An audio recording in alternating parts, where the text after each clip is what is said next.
This is a type of gossip worth spreading. Let's be the have you heard generation. The way we live should showcase God's wonders and spark conversations everywhere because we're called to live in a way that makes God's work undeniable and unforgettable.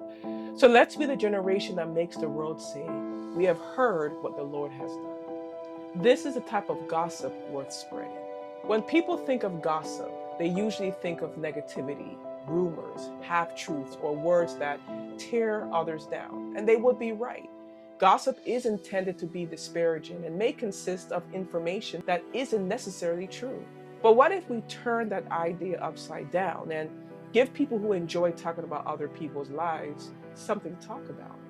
What if the gossip that people are spreading was about God's goodness, His power, and His mighty works in our lives? When we take a look at Joshua chapter 2, verse 10, Rahab tells the Israelite spies, "We have heard how the Lord dried up the water of the Red Sea for you when you came out of Egypt." Even non-believers in Jericho were talking about what God had done for His people. God's miracles had made the headlines of the day.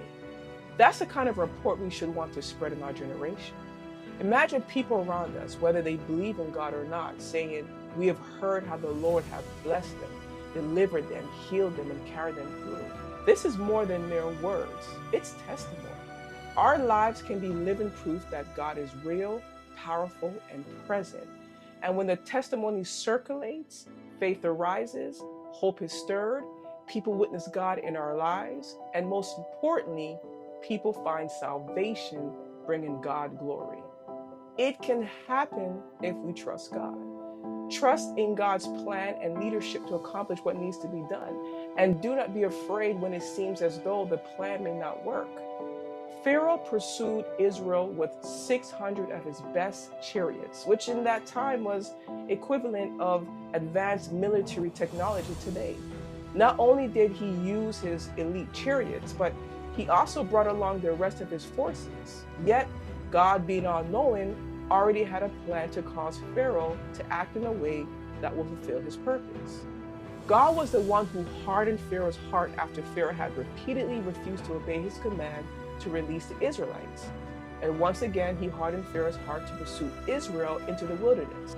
God knew this would happen in advance because of his all-knowing, all-wise, and sovereign nature. Through this, Pharaoh ended up playing a role in God's sovereign will, which was to demonstrate his power not only to Egypt, but also to the surrounding nation. This is the same vantage points we have. Trust God and allow Him to lead our lives. He uses everything we experience to bring us to our own victorious moment. So let's be the generation that sparks the right kind of talk.